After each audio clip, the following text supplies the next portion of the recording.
Vamos a estar leyendo la palabra del Señor en el libro de Génesis, Génesis capítulo 13, versículo 13.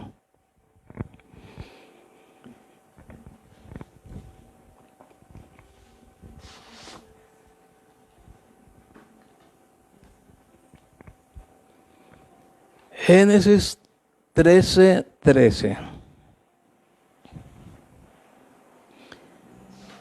Esta versión que yo uso es una versión un poco diferente. Se llama Nueva Traducción Viviente. Y tiene algunas diferencias, pero el significado es el mismo.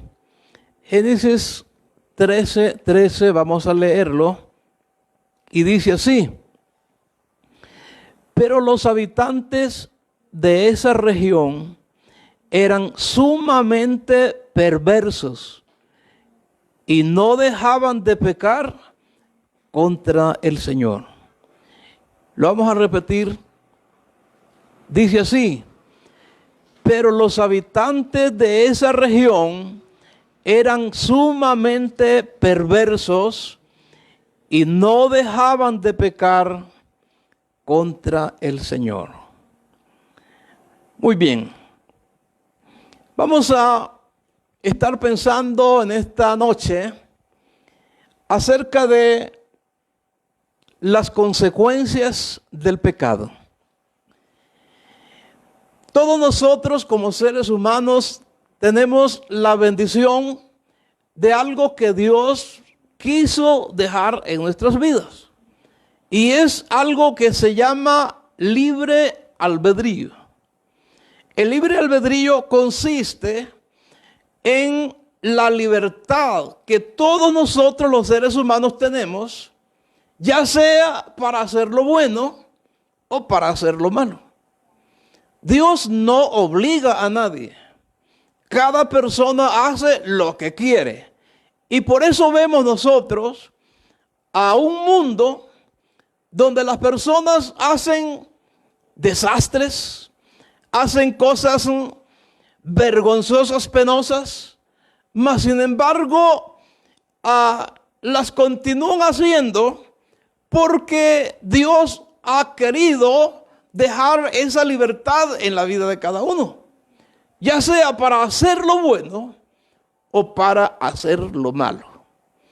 Lo que sí debemos de saber es que si yo hago lo bueno, de lo bueno yo voy a cosechar bendición. Pero si hago lo malo, de lo malo voy a recoger maldición. Ahora, el Señor en su palabra, o más bien el apóstol San Pablo, cuando escribe a los Gálatas, le dice a los Gálatas: no os engañéis, Dios no puede ser burlado, porque todo lo que el hombre sembrare, eso segará. Él dice: no os engañéis, Dios no puede ser burlado. Significa que sí se pueden burlar de mí, que las personas sí se pueden burlar de los evangélicos, que las personas sí se pueden burlar de la iglesia cristiana, pero sépalo que de Dios nadie se puede burlar. El apóstol lo dice claramente: no os engañéis, Dios no puede ser burlado. Todo lo que el hombre siembra, eso cosechará. Hermanos, este versículo que hemos leído nos habla de una región. Note cómo dice el versículo: pero los habitantes de esa región eran sumamente perversos y no dejaban de pecar contra el Señor. ¿A cuál región se está refiriendo el escritor de este pasaje? A una región que se encontraba a orillas del río Jordán. Ahí se hallaban en esa época por lo menos 4 ciudades importantes. 2 de ellas son mencionadas por nombre, las otras no. Y esas que son mencionadas por nombre, la Biblia dice que eran Sodoma y Gomorra. ¿Qué es lo que nos dice la Biblia acerca de estas ciudades? Que eran sumamente, las personas de allí eran sumamente perversos y no dejaban de pecar contra el Señor. La historia nos habla de la destrucción de Sodoma y Gomorra. Esas 2 ciudades son mencionadas por nombres, pero hubieron otras 2 que también fueron destruidas, que no aparecen acá. Hubieron incluso aldeas a los alrededores que también fueron destruidas. Toda esa zona fue destruida por el Señor. ¿Por qué? Porque la Biblia nos dice claramente que los habitantes de esa región eran sumamente perversos y no dejaban de pecar contra el Señor. Ahora, conocemos la historia. El Señor decidió destruir a esas ciudades y todos lo conocemos nosotros con claridad, pero a través de esta historia aprendemos al menos unas 3 cosas importantes. Número 1, la intercesión de Abraham.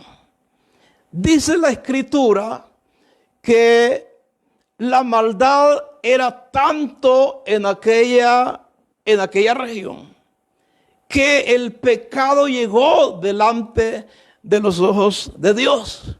Y Dios mismo, hermano, en persona vino para constatar cuál era la condición de las personas en la ciudad.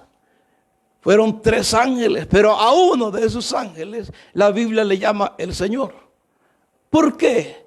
Porque era el Señor mismo haciéndose acompañar de 2 ángeles para venir a la tierra y visitar aquella región y comprobar cuál era la maldad que se estaba viviendo en esa región.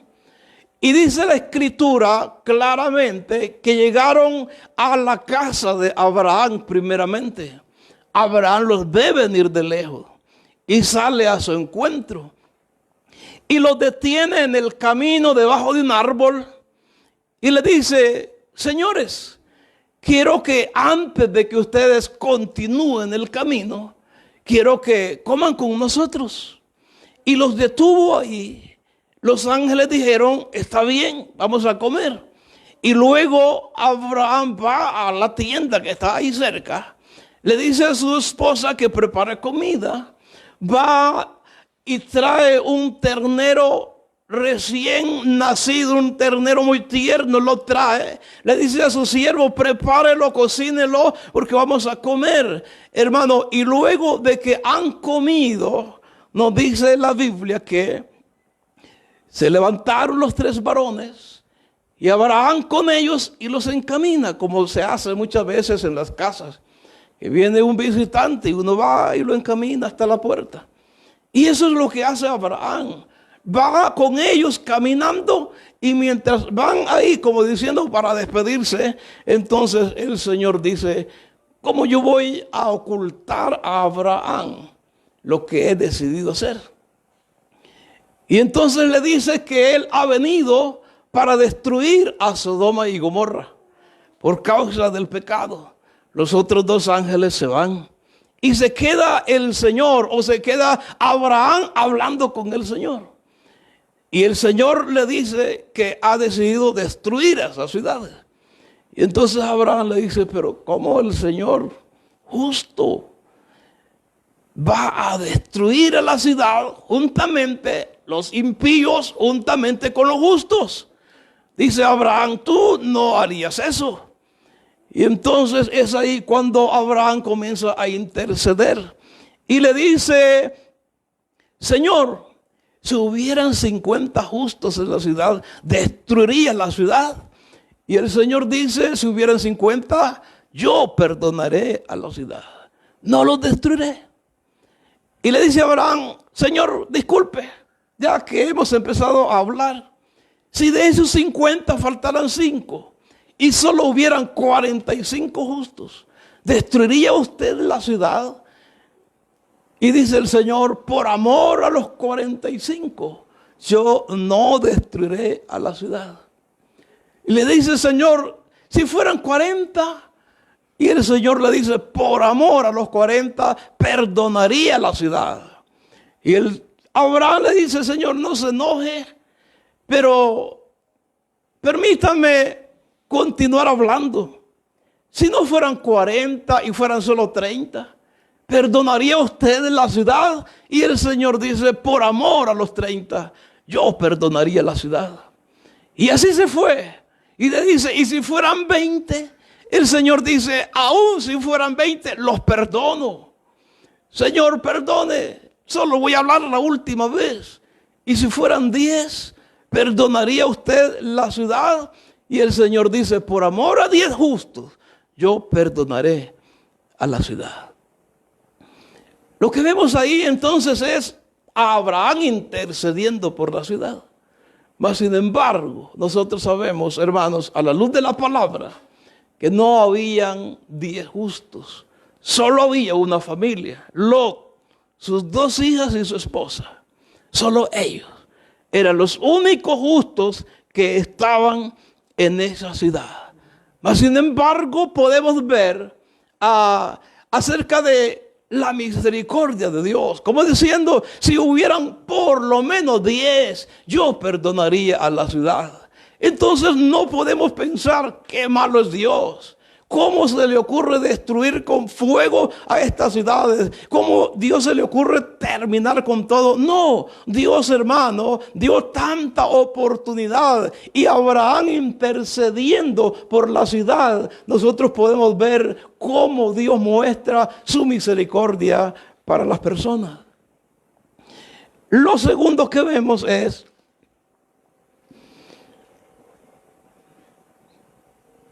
el rescate de Lot.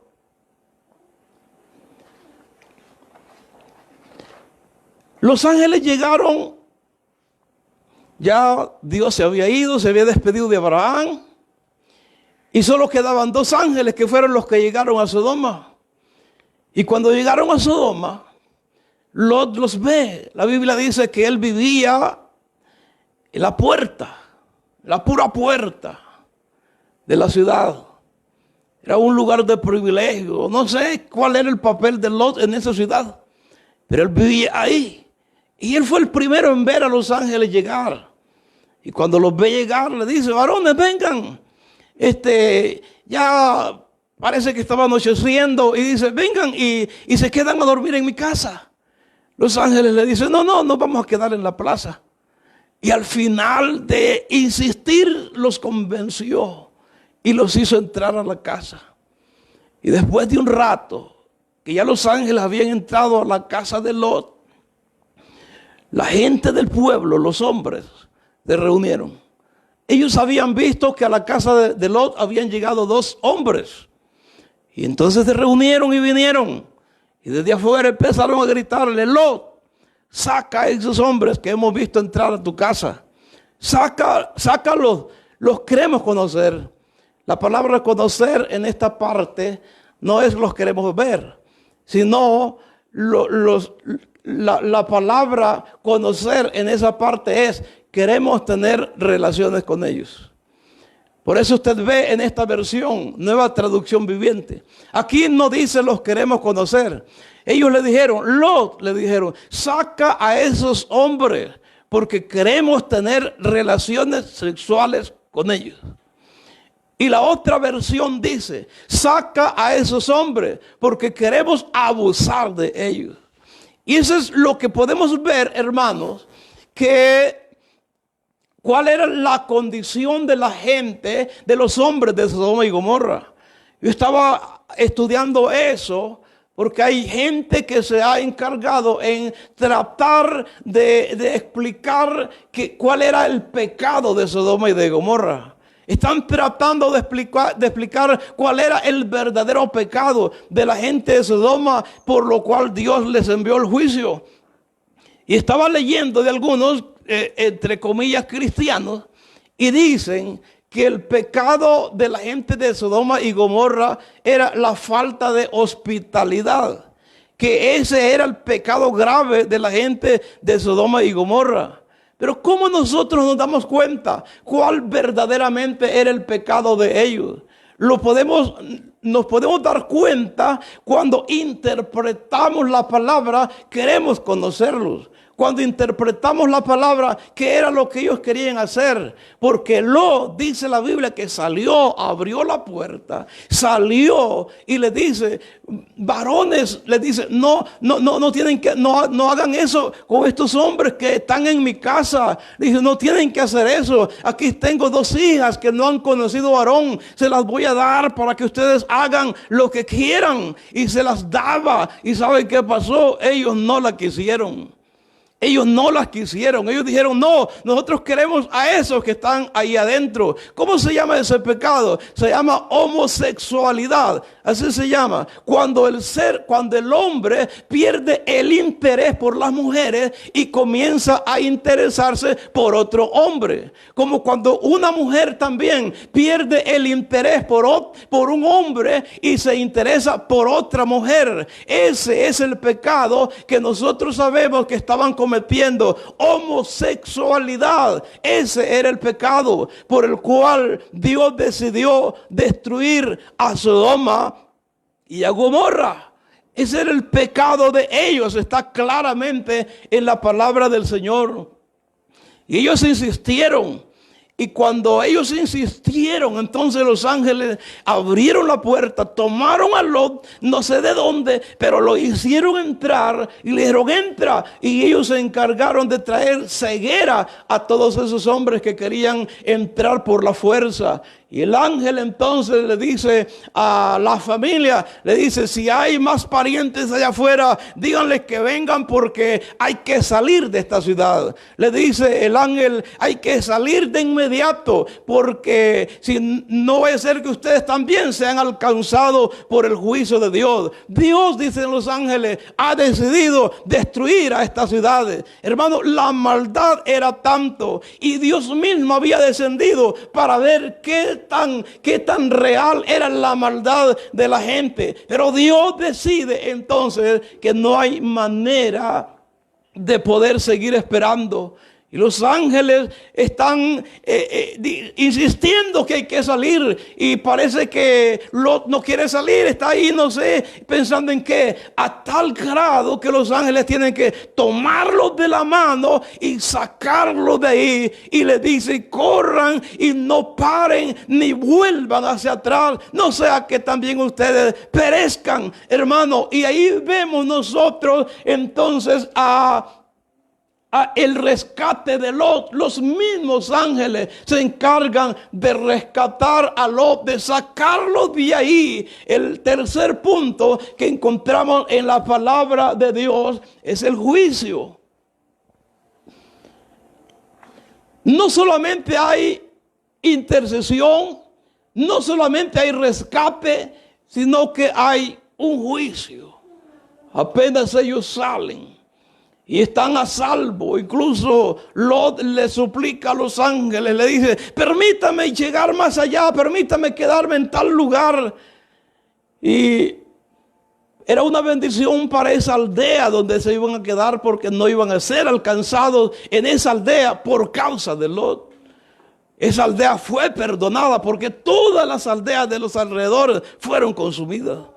Y los ángeles le dicen, está bien, quédense ahí, hermano, y allí fueron salvos y el juicio comenzó a caer sobre Sodoma y Gomorra.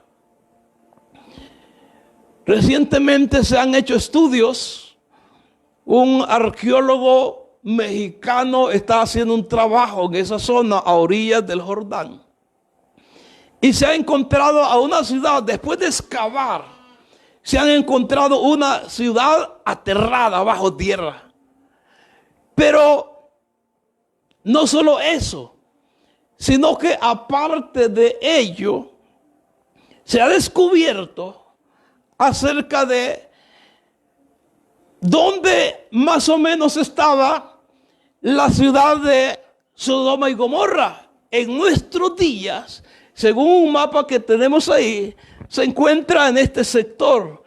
Se encuentra sumergida, esas ciudades se encuentran sumergidas bajo el Mar Muerto. Dicen que las aguas del Mar Muerto son aguas tan densas, tan saladas y densas, que la gente se mete, intenta sumergirse y las mismas aguas se encargan de levantarlo, de hacerlo flotar. Ahí en ese lago no hay vida. Y debajo de ese mar se encuentra lo que antes se conocieron como Sodoma y Gomorra. Pasaron muchos siglos en que no se sabía exactamente dónde estuvieron esas ciudades. Algunos hasta pensaron que no existieron. Pero se ha comprobado a través de la arqueología, se ha comprobado que ahí precisamente se hallaban esas ciudades. Ahora, Dios envió juicio sobre las 4 ciudades importantes y sobre todas las aldeas de los alrededores, de tal manera, hermano, que todo eso quedó totalmente destruido. Algunos creen que lo que sucedió fue que uno de los volcanes que están a los alrededores explotaron y tiraron toda la lava y tiraron todo el fuego. Incluso en esa zona estaban las zonas de algunos pozos y era una zona donde hay mucho asfalto, y creen que todo eso contribuyó para que las ciudades fueran destruidas y fueran consumidas y quedaran aterradas, hermano, de tal manera que no quedó nada. Solamente quedó el nombre porque la Biblia lo menciona. Ahora, ¿cuál fue la razón por la que Dios destruyó a esas ciudades? Ya lo pudimos comprobar a través de la Biblia. Fue la inmoralidad sexual. Fue lo que ya dije, hermano, la relación que se practicaba entre hombres con hombre, la homosexualidad. Eso está comprobado en la palabra de Dios, que fue el pecado por el que Dios destruyó a esas ciudades. ¿Y saben qué? Que el nombre de Sodoma se convirtió en un símbolo de maldad y de inmoralidad. Y los profetas como Isaías habló de Sodoma como un símbolo de inmoralidad.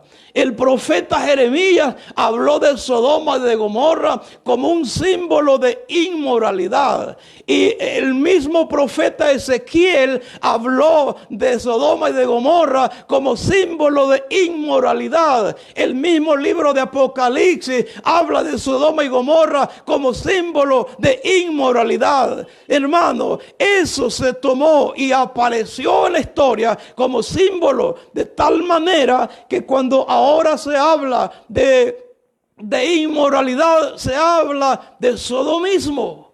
Y eso precisamente es lo que está sucediendo, hermano, en el mundo y en algunos países, hermano, muy cercanos. Está sucediendo de cómo la gente se está volcando en su inmoralidad. Hemos escuchado de Canadá, por ejemplo. Canadá, ellos aprobaron lo que se conoce como el matrimonio de personas del mismo sexo. Pero no solo eso, ¿saben qué se está aprobando? Aparte de eso, se está aprobando también el matrimonio de hombre con animales. Y no solo eso, se está tratando de legislar la relación de las personas con los muertos. Y están tratando de corromperse en todos los sentidos que se puede. Hermano, ¿por qué? Porque el ser humano tiene libre albedrío y el ser humano puede hacer lo que le dé la gana. Mas sin embargo, en la palabra de Dios nosotros aprendemos y conocemos de que Dios nos da la libertad para hacer lo que queramos. Mas sin embargo, el pecado trae consecuencias. Y lo podemos ver en el libro de Génesis. Adán y Eva vivieron durante cierto tiempo, ciertos años, que no sabemos exactamente cuántos años, vivieron en el huerto del Edén y eran felices, tenían todo, hasta el día en que pecaron.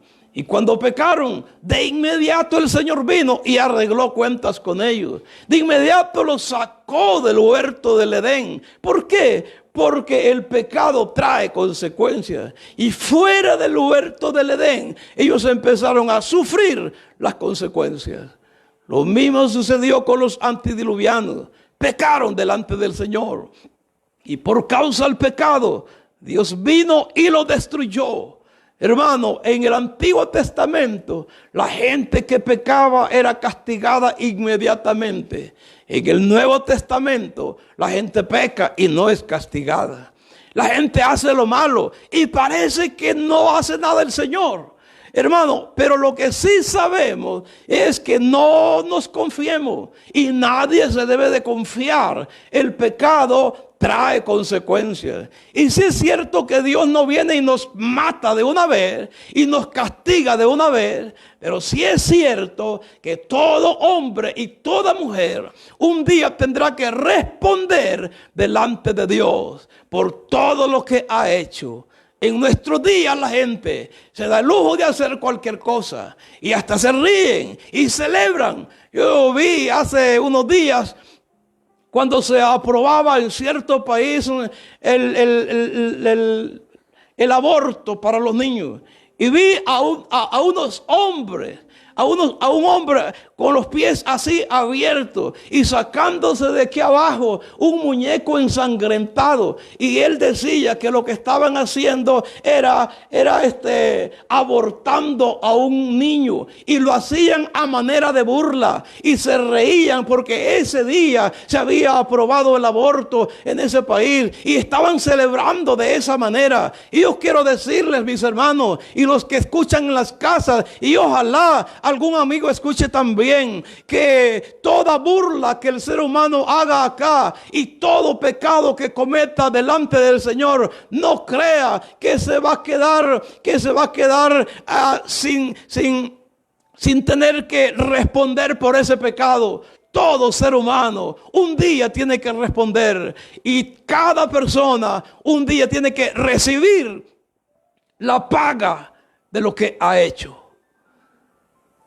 Nadie va a ser tomado por inocente, según nos enseña la palabra de Dios. Porque así como el hacer lo bueno tiene recompensa, así también el hacer lo malo tiene consecuencias. Por lo tanto, procuremos, hermanos, hacer lo correcto. Procuremos hacer lo que el Señor nos ha mandado en su palabra. Yo sé que vivimos en una época muy difícil. Vivimos en un mundo corrompido, degenerado. En un mundo donde a lo bueno se le llama malo y a lo malo se le llama bueno. He escuchado celebraciones a causa de acuerdos diabólicos que se han tomado en los países. Y otro de otro lado envía un mensaje de felicitación. ¡Qué bueno lo que hicieron! Nosotros sabemos perfectamente que lo que cometieron fue un pecado horrible, vergonzoso. Pero por allá hay alguien felicitando. ¡Qué bueno lo que hicieron! Cada persona un día tendrá que responder delante del Dios Todopoderoso. Alguien se puede burlar de mí. Alguien se puede burlar de los evangélicos. pero nunca podrán burlarse del Dios Todopoderoso. Nadie que ha intentado luchar contra Dios ha vencido. Dios es vencedor.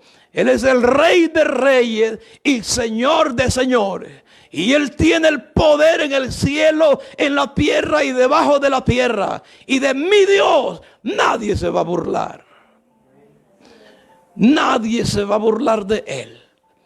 Por lo tanto, que no se equivoque nadie, que piense que va a hacer lo que le da la gana y se va a salir con la suya. De ninguna manera. Dios tiene una paga para cada uno. Vamos a orar. Vamos a pedirle al Señor que nos ayude. Que ayude a las personas que están pasando por situaciones difíciles, por salud o por asuntos económicos. Yo sé que la economía ha caído no solo en Costa Rica, en todos los países. Yo sé que hay mucha gente que se ha quedado desempleada.